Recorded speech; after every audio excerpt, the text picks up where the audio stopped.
Welcome to Webinar Wednesday. We are excited to have Accruent sponsor today's presentation, which is eligible for 1 CE credit from the ACI. At the conclusion of this webinar, you will be able to access a link that will take you to a quick survey. You will be able to download your certificate once you submit the survey. Before we begin today's webinar, I'd like to remind everyone that the first of our HTM mixers takes place next month, August 19th and 20th at the Omni Interlochen Hotel in Denver, Colorado. This event is supported by the Colorado Association of Biomedical Equipment Technicians. Join us for 2 days of networking, continuing education, and vendor engagement in a slightly modified, less crowded, and safer environment. Visit htmmixer.com for more information and to register for this event. Webinar Wednesday would like to thank our sponsor, Accruent.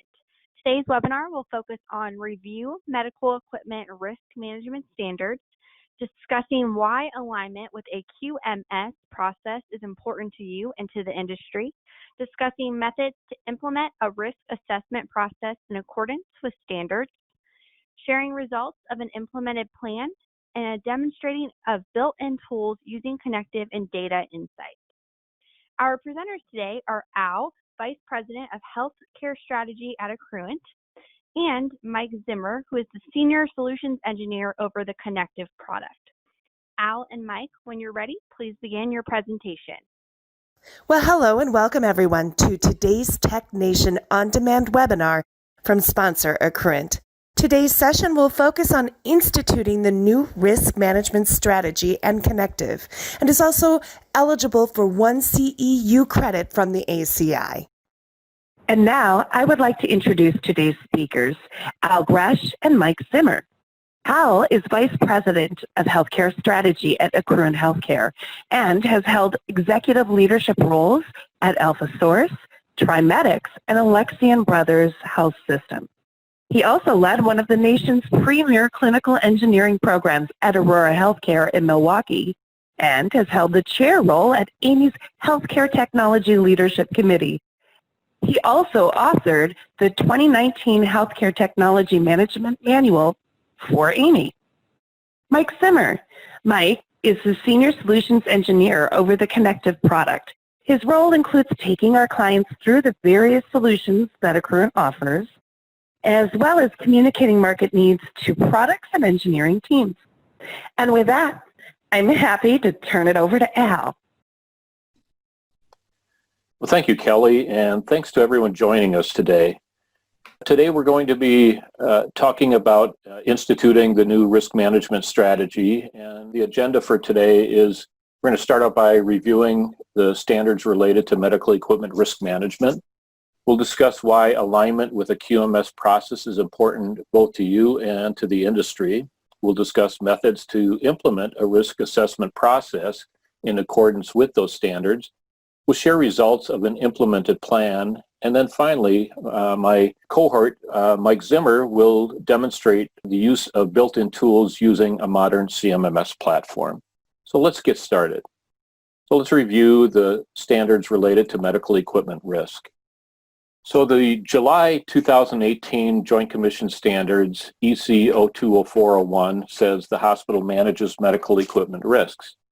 And if you are not a Joint Commission accredited organization, or if you don't use Joint Commission for deemed status purposes, then you can either have a written inventory of all medical equipment or a written inventory of selected equipment categorized by physical risk, so assuming that you would risk out certain devices.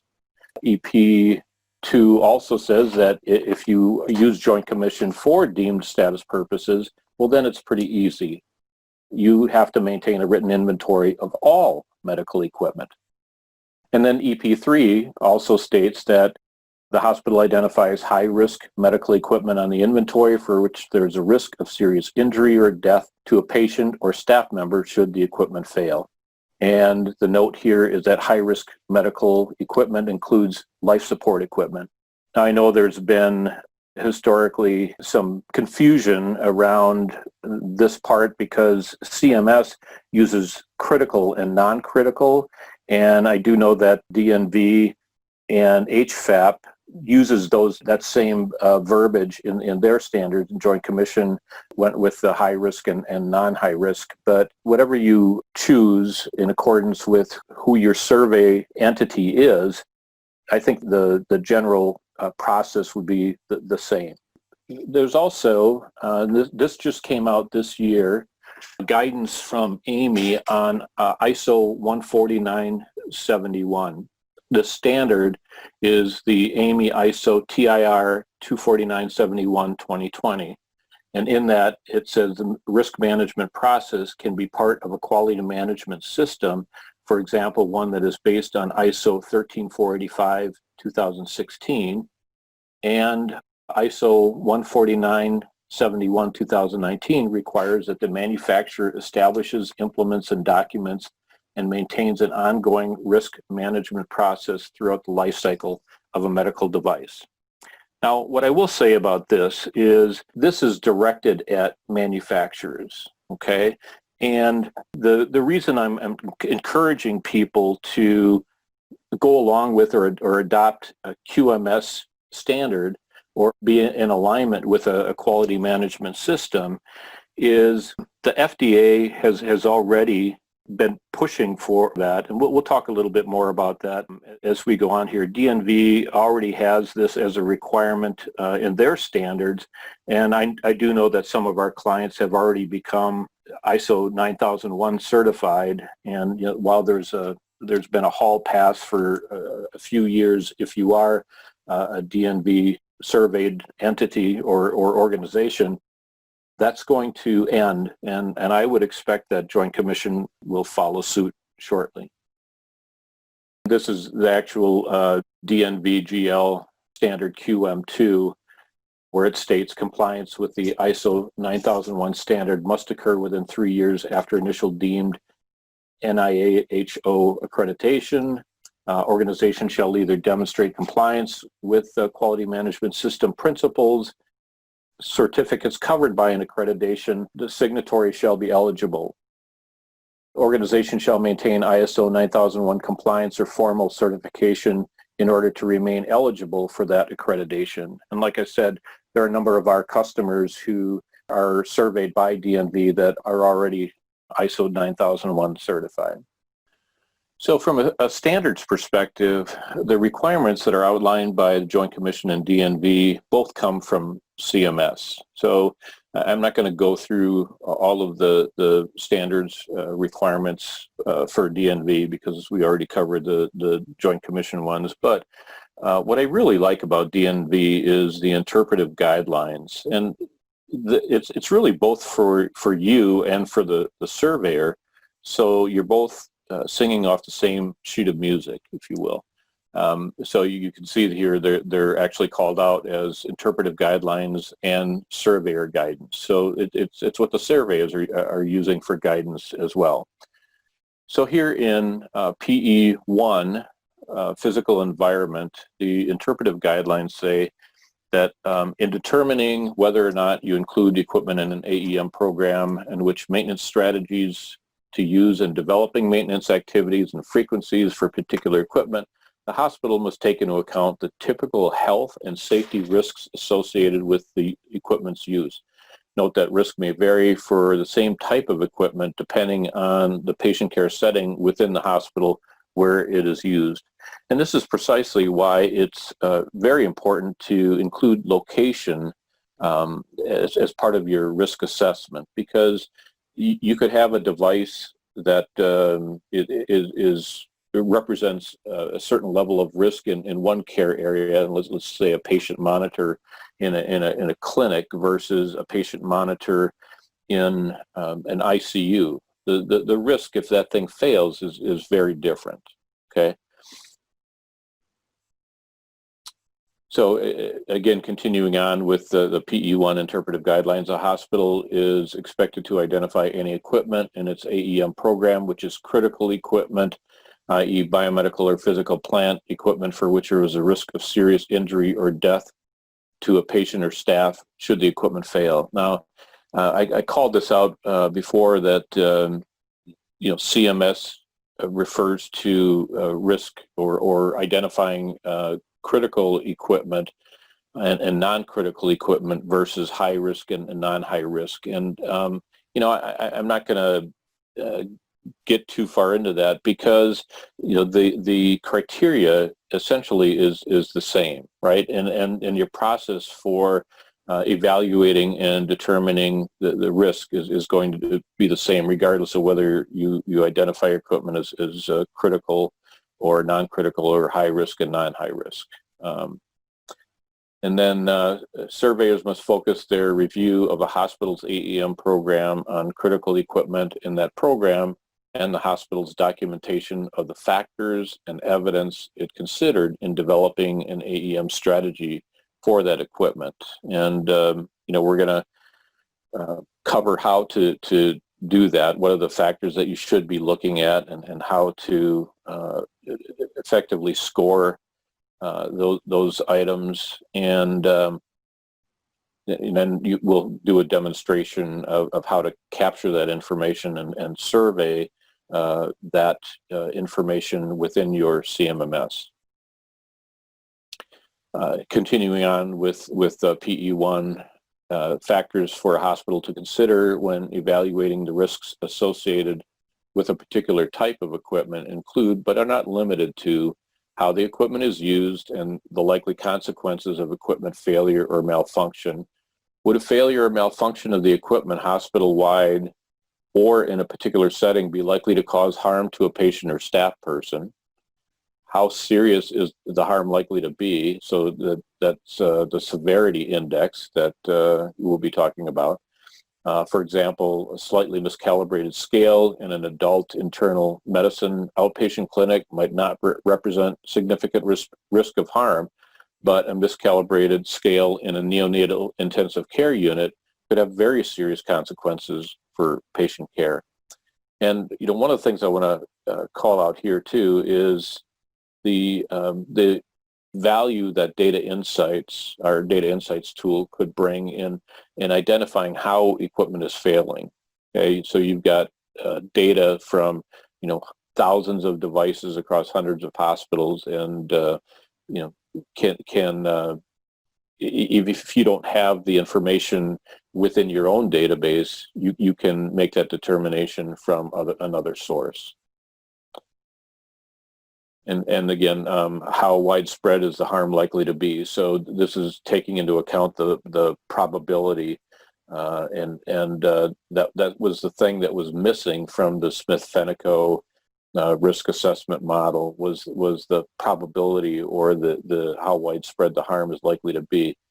So are many patients exposed to the equipment resulting in harm due to failure impacting more patients or staff? If harm would be widespread, even if the harm to each affected individual is not serious, would this be a cause for, or this would be a cause for concern?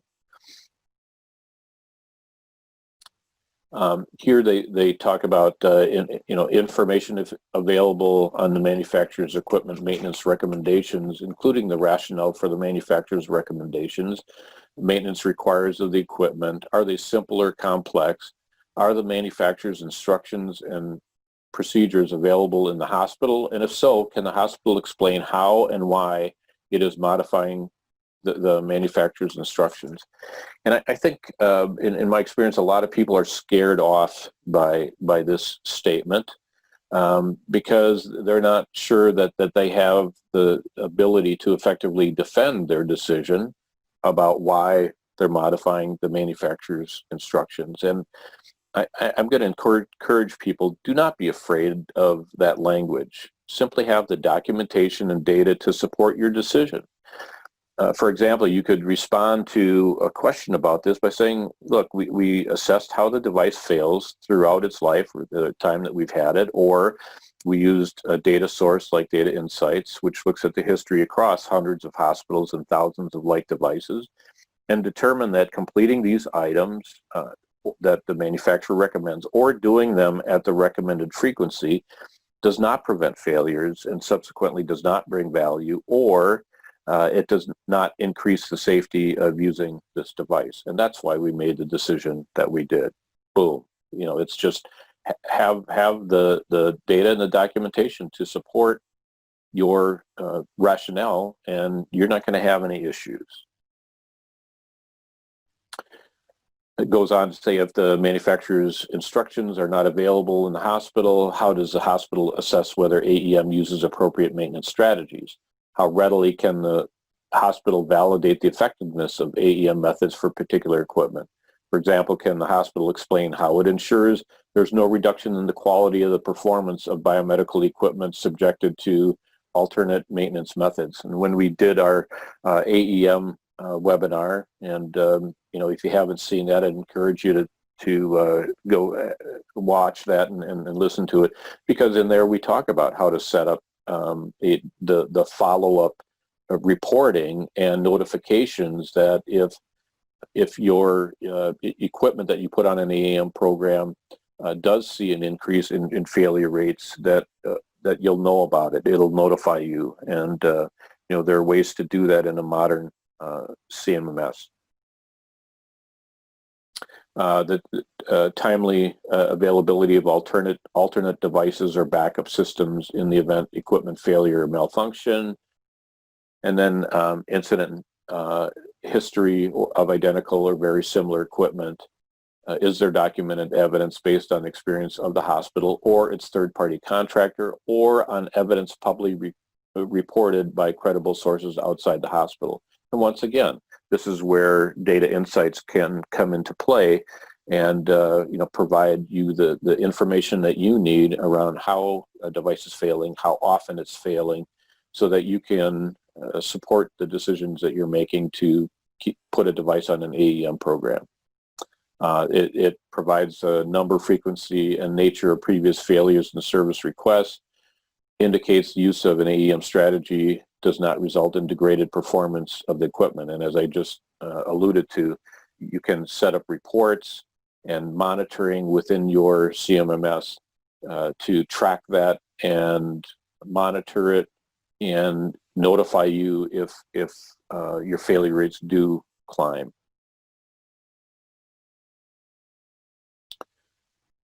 Generally, multiple factors must be considered, since different types of equipment present different combinations of severity, of potential harm, and the likelihood of failure.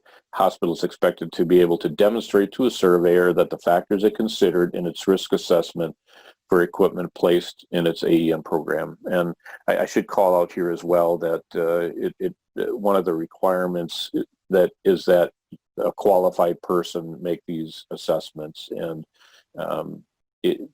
DNV just calls out that if you're a biomedical technician or manager, that it does indicate that you are qualified to make these decisions. But again, I want to call out too, just you'll see in Mike's part of this webinar just how easy it can be to set up the criteria and track these multiple factors and make sure that you're assessing everything in the same manner. And then lastly, from DNV, the previous slides that I covered from DNV standards were PE1, which was the physical environment, and then PE7 is the medical equipment management system.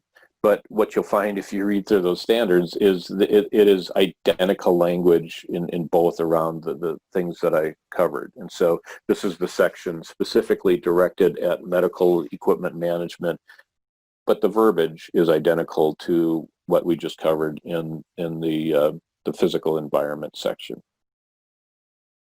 So the next item on the agenda is to discuss why alignment with a QMS process is important to you, both you and to the industry. I don't know if you had an opportunity to read the article that Steve Grimes published in the January-February 2019 edition of BI&T, but the article was entitled The Case for Quality Management System. And in it, Steve talked about the need for a QMS standard is based on the rapid evolvement of the HTM industry. We certainly have evolved significantly in the last 5 years or so.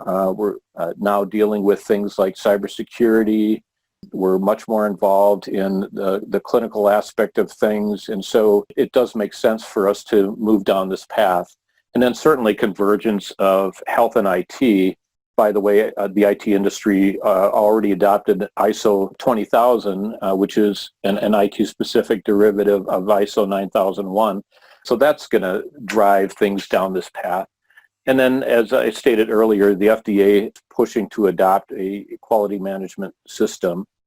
In fact, the FDA CFR 21 Part 820 states that there's an intent to harmonize with ISO 134 or 13485. And then this is the one that I think is most important to us as an industry. It proactively fends off efforts to restrict our industry's right to repair. Been a lot of discussion over the past couple of years around right to repair, and some of the arguments that the OEMs and their representatives are making is they are held to quality standards that other servicers are not. If we adopt the same quality standards, then that argument goes away. And then lastly, they're already part of the DNVGL requirements, and I would expect TJC to follow. So now let's discuss methods to implement a risk assessment process in accordance with those standards that we talked about. So this was gleaned from the document that I referenced, Amy's ISO TIR 24971 that it just came out this year. And this might look familiar to some. So this is qualitative levels of severity. And you can see the common terms: catastrophic or fatal, critical, serious, and major, minor, and negligible, and then description of each of those. Catastrophic or fatal results in death. Critical results in permanent impairment or irreversible injury. And then along with that was a semi-quantitative levels of probability. If you were able to attend the AEM webinar that I put on, we talked about the standards that we used to follow, or the risk assessment that we used to follow, did not include levels of probability. And the new expectation is that you do incorporate probability. And so here you see the common terms: frequent, probable, occasional, remote, and improbable. So if you think about this being part of the requirements for quality management requirements for manufacturers, and then you look at this, the risk scoring matrix, which has been front and center in a lot of the documentation around developing an AEM program, where your risk score should include both severity and probability. Essentially what they did here, if you look at the terms, it comes right off of that. And the only difference being is that they went with a 4x4 matrix instead of a 5x5 matrix. But again, these are the things that you look at as part of your assessment for AEM eligibility. So if you can see these kinds of ties coming from the QMS documentation and standards, it stands to reason that that's the path that we're going down.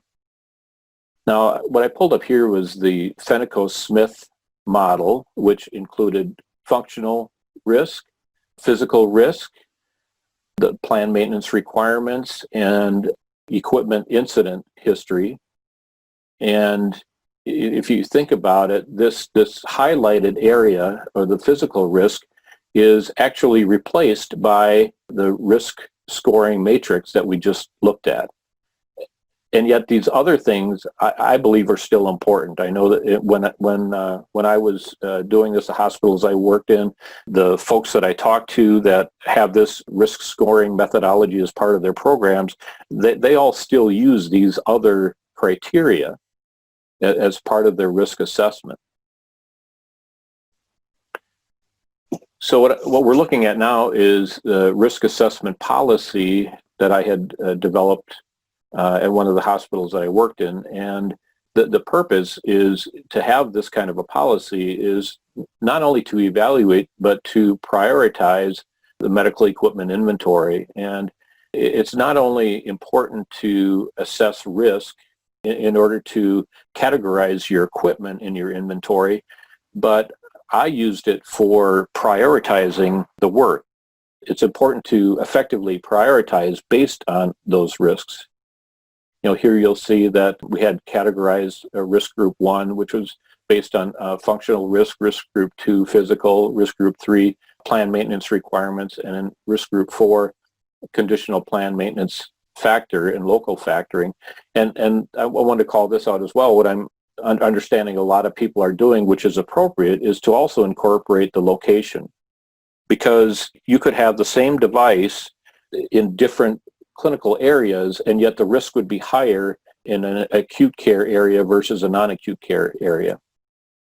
And in here you can see each risk group includes specific subcategories. And so here we had point scores for life support, for surgical therapeutic, critical therapeutic, critical diagnostic, critical monitoring, essential therapeutic.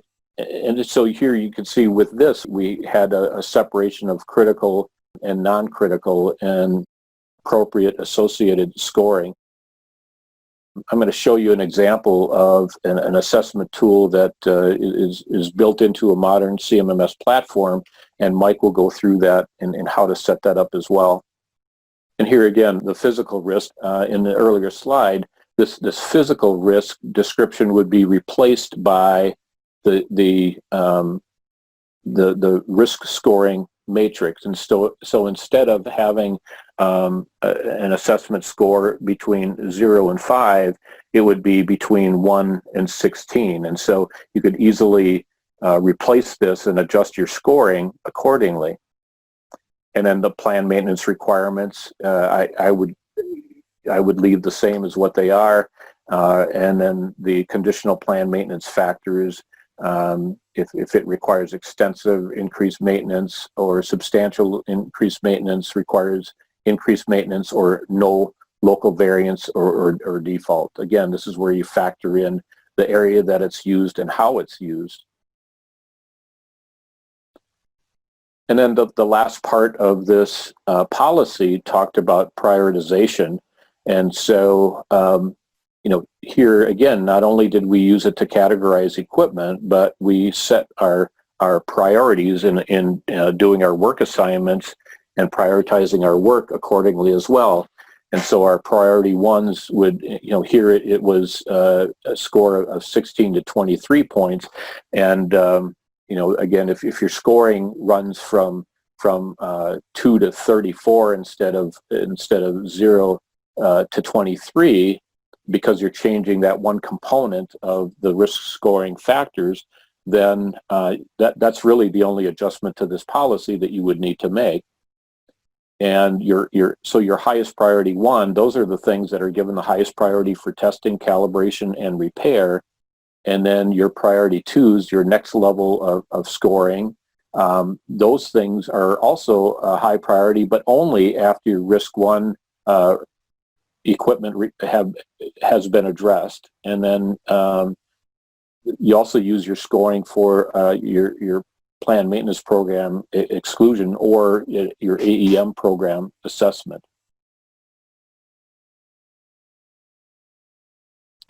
And I always like to take the opportunity to plug the use of failure cause codes, and I talked about this in a little bit more depth in the AEM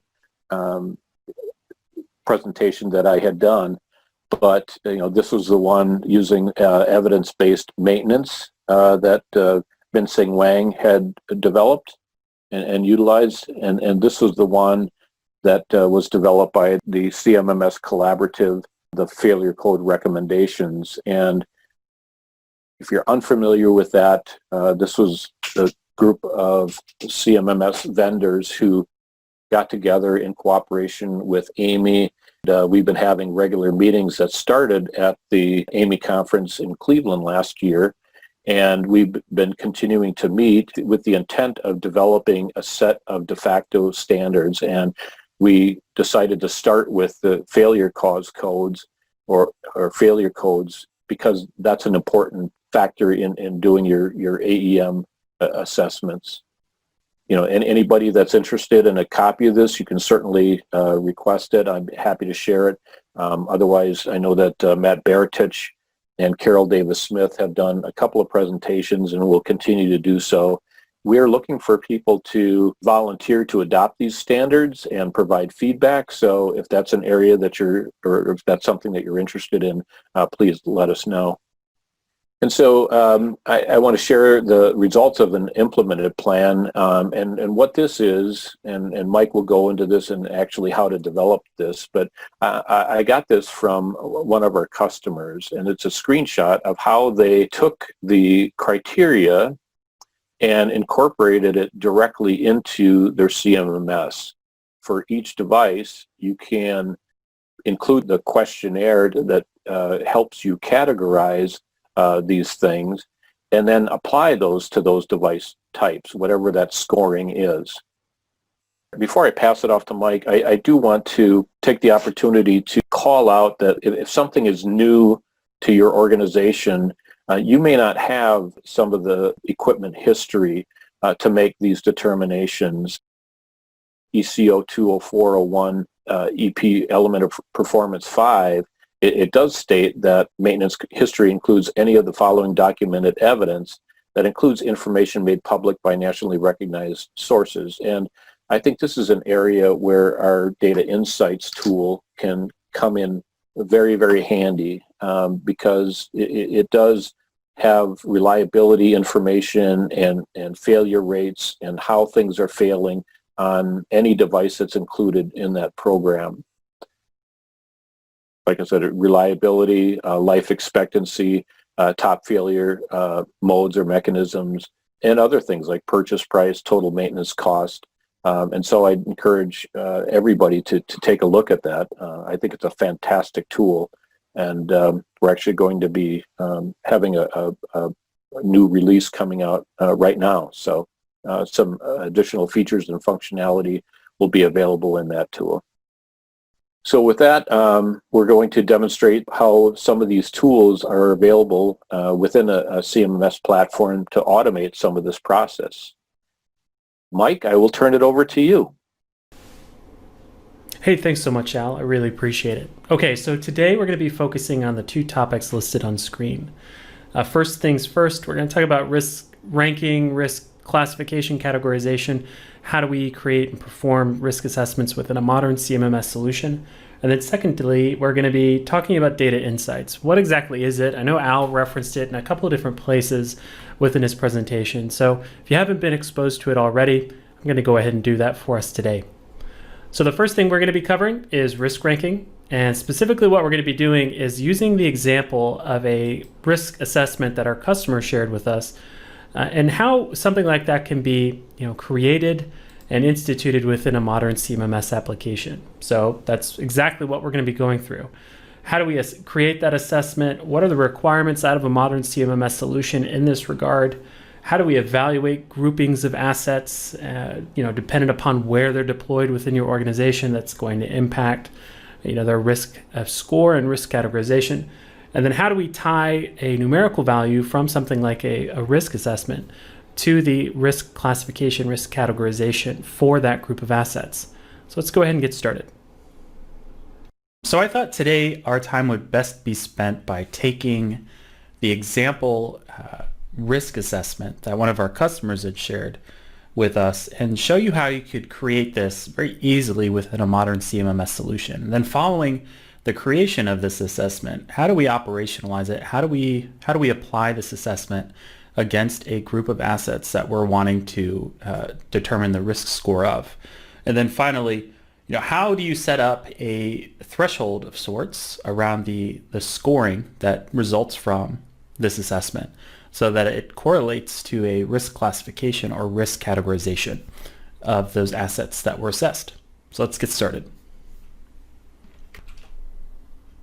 So the first step in recreating that survey that was shared with us here at Accruent is making sure that your CMMS solution is capable of allowing you to build out a form that functions in that way. So specifically, it needs to have the capability of having these questions posed in the assessment that can consume a variety of different data types. So thankfully, the one that we're using here, Connectiv, is capable of doing just that. So we've got our various questions built out for this assessment. And these are all flagged as different choice kind of questions or items on the assessment. So that's not an issue. And then towards the bottom of our assessment, let's say that we wanted to include just some free text on the part of the person performing the risk assessment so that they can input any sort of thoughts they had around justification or rationale for their responses in case there's any ambiguity around that. You're also going to want there to be a capability of flagging these individual questions as being mandatory or allowing for greater variability in the kinds of responses you're going to get on the part of the assessor. So that's what I'm going to do next is go through this list of questions and mark them each as mandatory because I'm going to be requiring input on the part of the person filling it out.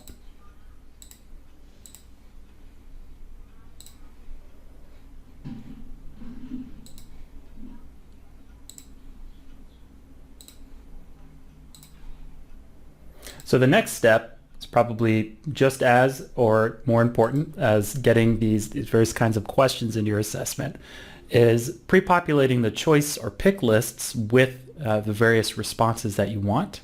So around things like the overall functionality of the devices that we're assessing, along with the score that's associated to that response. So that's what we'll do next.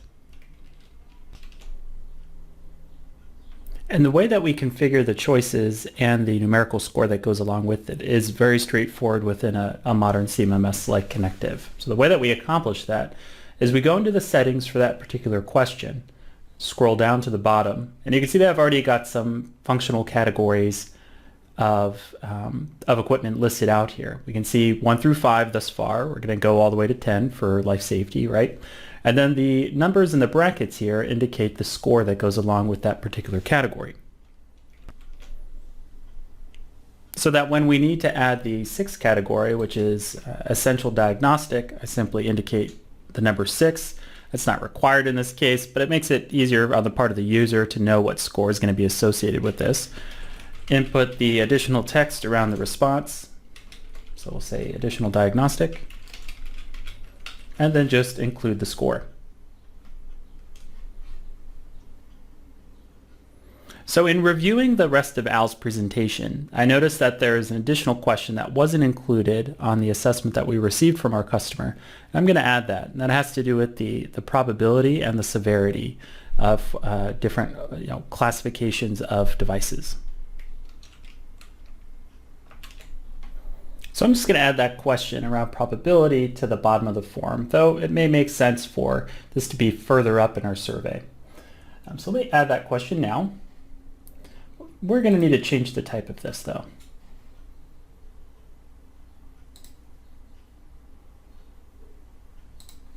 There we go. We'll make this another choice question, and let's title it probability.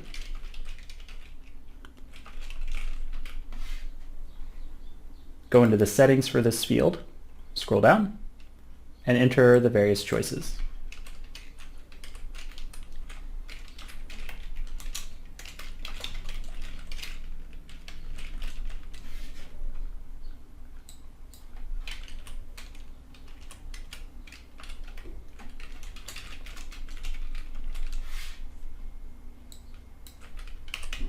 Very straightforward.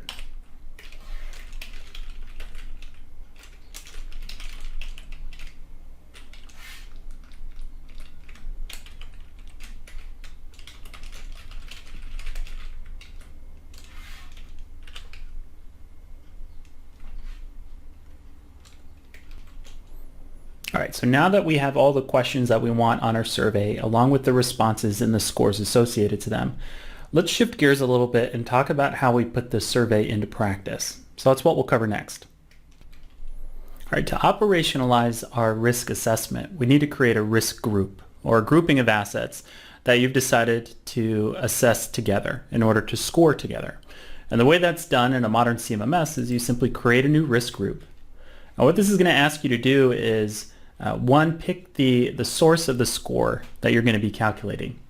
And then which survey you're going to use, because you're going to have most likely different versions of a risk survey.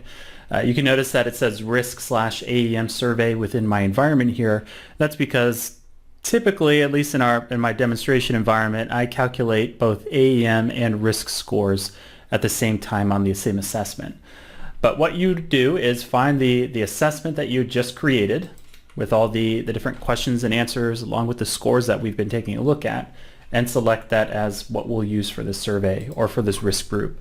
And then you'll go ahead and entitle it. So if it were to be something like the AED risk assessment, whatever short description you might want to include there. You may also want to talk about where these assets are deployed, because that's also going to inform the risk that they pose to the organization.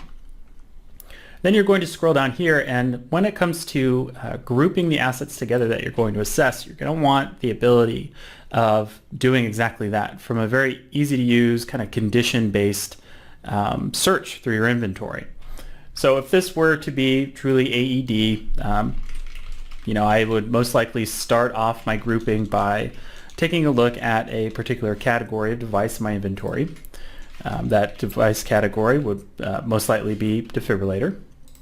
And then I can get a little bit more granular from there. So if I wanted to include that location, department, cost center, however you want to further delineate which subset of defibrillators, in this case, of your inventory you're going to be putting under this assessment, get as fine-tuned as you might need to, or as is appropriate. But in this case, we're just going to leave it at this category level. All right, so next up, we're going to click Save. To activate the risk scoring assessment, we're going to scroll down to the middle of the section and click Take Risk/AEM Assessment. Once clicked, that's going to pull up the assessment that we've associated to this particular risk group. In the case of this risk group, it's the assessment that we have just finished creating. So the individual in charge of assessing this group of assets is simply going to come through here and enter in the various responses as are appropriate for this group of AEDs in this case, work its way down the list, including the other questions that we've added here, etc. And then once clicking Submit, that is in fact what's going to calculate the risk score for the assets that we've grouped together. In this case, we can see that this has a risk score of 5. I've actually already performed a risk assessment against this group of assets, and that's where this score is coming from. Now you're going to see that this correlates to a risk level of non-high. And so the final step in this little demonstration that we're having right now is how do you utilize a modern CMMS solution to effectively set up the thresholds for these risk scores and how they correlate to the risk level of the assets. And thankfully, that's very easy to accomplish within this solution. And once we find it, this is where we're going to discover what our thresholds are across both risk, AEM, and clinical risk. In this case, we've got that additional type of threshold in our environment. Now, if we were to look at the AEM threshold as an example, maybe you notice that there is an AEM score on that risk group that we just took a look at. So anything that scores between 0 and 31, that's going to be allowed. Anything 31 and above is going to be not allowed or not available for being put onto an AEM. So if we were to take a look at this particular threshold, the Biomed Standard Risk/AEM Group Survey, you can see that anything that scores a 1 to 4 in this particular scenario is going to be categorized as a non-high risk asset. Versus this one, where anything that scores between 14 and 20 are going to automatically be correlated to a high risk level for whatever assets happen to be scored that way under that particular assessment. Okay, so we've taken a look at how a modern CMMS solution is capable of, one, creating an interactive assessment that reflects your organization's policy around risk and how it's scored, how those answers are populated into that assessment along with the scoring that belongs to them, how you activate or operationalize that assessment and perform an assessment again against a group of assets, and then finally, how do we correlate the risk score along with the risk level of the equipment that was assessed. Okay, from here we're going to shift gears out of Connectiv and then come into this other solution called Data Insights. Now there's a lot going on within Data Insights, and I want to make sure that I make this as relevant as possible to what Al's already presented, but I think it would be beneficial to anybody listening to this webinar to go through a background about how we got to this level of insight that we can deliver to customers. It's taken quite a bit of time and a very innovative group of people here within the Accruent organization. What attributes are we going to be able to discover about the various models that you have in your inventory? And finally, how can you use this to satisfy some of the requirements that Al had brought up, previously in his presentation? Let's take a look. So prior to getting into what exactly is being displayed about this particular 8100 pump, I think it's important to just recognize the amount of work, the kind of work that's gone into this data that's resulted in it being such a credible source of information that we're going to be seeing displayed. So about 2.5 years ago, our Data Insights team, our big data team, approached some of our largest customers within healthcare here at Accruent and asked for them to opt into sharing their data. So this is work order, asset, part, time, etc. Any real maintenance or asset lifecycle management specific data to them, because we, as I'm sure a lot of you are aware, or perhaps you may even use one of our products or another, we have quite a few customers within the healthcare industry. We like to say it's about 55% or so of the healthcare market within the US currently using one of our CMMS solutions. And what they did once they got their hands on this data, and it was a very large data set, they spent, I want to say, about 18 months or so going through and cleaning this data, making sure that it's standardized, normalized, it's clean, so that they can start deriving some of the insights that we're seeing here. There's a lot of benefit to the insights that we've created within the Data Insights tool being operationally driven. It's not so much survey-based feedback that other companies have reached out to users of various assets or models to input. This is pure operational specific data. So this is about as real world as it gets. So after that, they then laid over a software solution over the top of their data, and that's called Data Insights. And I tell you what, it's one of the most innovative portions of the Accruent organization within the healthcare vertical.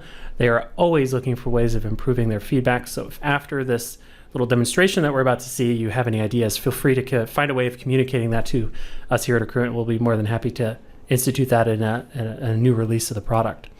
All right, so with that background kind of information out of the way, let's explore exactly what's going on. And I've selected this model just because it's one that's in wide use across all of our customers and across the healthcare industry in general. So even on the overview screen, we've got some really important beneficial information being displayed. So namely, the statistical significance of what we're about to take a look at is made evident by the fact that we have gathered data from 223,000 individual devices of this model type, and that's where these insights are coming from. So it's not a very small sample size where you'd run into convenience sampling for some of the the insights you're deriving. This is from a very statistically relevant, significant amount of models that were, amount of assets that we're creating these insights on top of. So we've got that. There's also going to be displaying other devices in this same category, and we can click into that and it will take us to those individual models if we wanted to. But let's get past this and get some more interesting statistics about this particular model that's relevant to what we're talking about today. So the reliability index, you could look at that as like the JD Power score or consumer report score for this particular model. And what that's doing is it's comparing the device's mean time between failure and these other metrics listed here. So things like the amount of labors per hour per device within this particular model. So really relevant, really helpful information.